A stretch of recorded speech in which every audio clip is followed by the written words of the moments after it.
नीम करौली बाबा के पास था bullet proof कंबल। क्या है नीम करौली बाबा के बुलेट प्रूफ कंबल की कहानी? बाबा के हर वक्त कंबल ओढ़े रहने का क्या है किस्सा?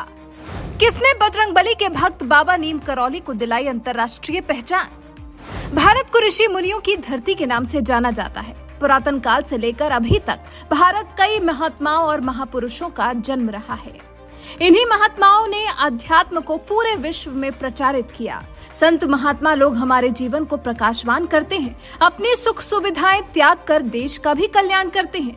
ऐसे ही है संत नीम करौली बाबा। उनके भक्तों में देश विदेश के तमाम दिग्गज शुमार हैं। नैनीताल के पास पंतनगर के उनके समाधि स्थल पर आज भी हजारों की तादाद में भक्त इकट्ठा होते हैं, पूजा अर्चना करते हैं। नीम करौली बाबा के भक्तों में फेसबुक सीईओ मार्क जुकरबर्ग से लेकर एप्पल के संस्थापक स्टीव जॉब्स तक शामिल हैं। नीम करौली बाबा के जीवन से जुड़ी कई कहानियां प्रचलित हैं। कई ऐसे रोचक किस्से हैं जिससे बजरंगबली के आराध्य के लिए और ज्यादा सम्मान बढ़ जाता है, वो और ज्यादा पूजनीय बन जाते हैं। नीम करौली बाबा के जीवन से जुड़ा एक किस्सा उनके कंबल से भी जुड़ा हुआ है। आपने तस्वीरों में भी देखा होगा कि नीम करौली बाबा बिना अपने कंबल के कम ही दिखते हैं। बाबा हमेशा एक मोटा कंबल ओढ़े रहते थे। क्या बाबा के इस मोटे कंबल के पीछे कोई राज छिपा है? क्या बाबा के इस कंबल के बारे में कुछ ऐसा है जो लोग नहीं जानते हैं? इस बात का खुलासा रिचर्ड अल्पर्ट करते हैं, जो साल 1967 में नीम करौली बाबा से प्रभावित होकर कैंची धाम पहुंचे थे। अमेरिका के रहने वाले रिचर्ड अल्पर्ट बाबा से मिल उनसे इतने प्रभावित हो गए थे कि बाबा से दीक्षा लेकर उनके शिष्य बन गए थे और उन्होंने अपना नाम बदलकर अल्पर्ट रामदास रख लिया था। अल्पर्ट रामदास ने अपने गुरु बाबा नीम करौली पर लगभग 15 किताबें लिखी। इनमें सबसे ज्यादा मिरेकल लव किताब प्रसिद्ध हुई। इस किताब के जरिए बाबा नीम करौली को अंतर्राष्ट्रीय स्तर पर पहचान मिली। इस किताब में बाबा के कंबल ओढ़ने को लेकर एक किस्सा है जो काफी फेमस हुआ। बाबा पर लिखी गई किताब मिरेकल ऑफ लव में जिक्र किया गया है, जो कि साल 1943 की बताई जा रही है, जब द्वितीय विश्व युद्ध चल रहा था।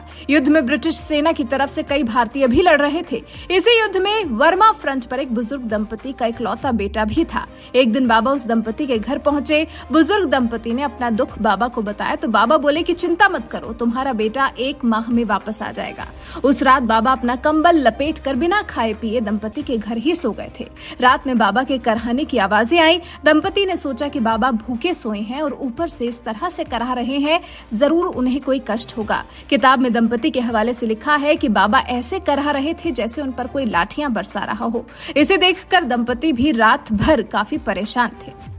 अगली सुबह बाबा ने उठते ही सबसे पहले अपना कंबल मोड़कर दंपति को देते हुए कहा कि इसे बिना देखे बिना खोले ले जाकर गंगा जी में प्रवाहित कर दो। दंपति ने बाबा की आज्ञा का पालन करते हुए कंबल उठा लिया। कंबल बहुत भारी था, जैसे उसमें कोई बहुत वजनी सामान रखा हो, लेकिन बाबा की आज्ञा मानते हुए उन्होंने उस भारी कंबल को गंगा जी में प्रवाहित कर दिया था। जब युद्ध खत्म हुआ तो दंपति का बेटा सकुशल वापस लौटा। उसने अपने माता पिता को फिर एक वाकया सुनाया जो ठीक उसी दिन का था जिस दिन बाबा दंपति के यहाँ ठहरे हुए थे, जिसे सुनकर दंपति दंग रह गया था।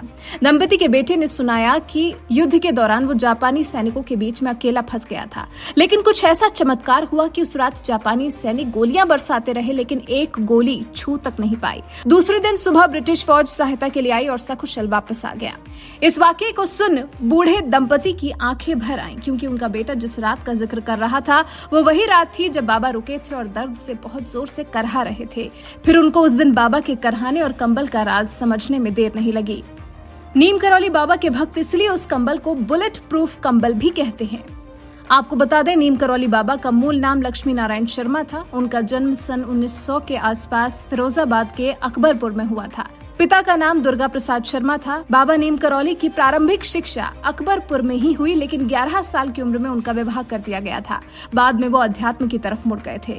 नीम करौली बाबा हनुमान जी के अवतार माने जाते हैं। बाबा हनुमान जी के परम भक्त थे। नीम करौली बाबा ने अपने जीवन काल में दुनिया भर में हनुमान जी के 108 मंदिर बनवाए। आपको बाबा का ये बुलेट प्रूफ कंबल वाला किस्सा कैसा लगा, कमेंट कर हमें जरूर बताएं।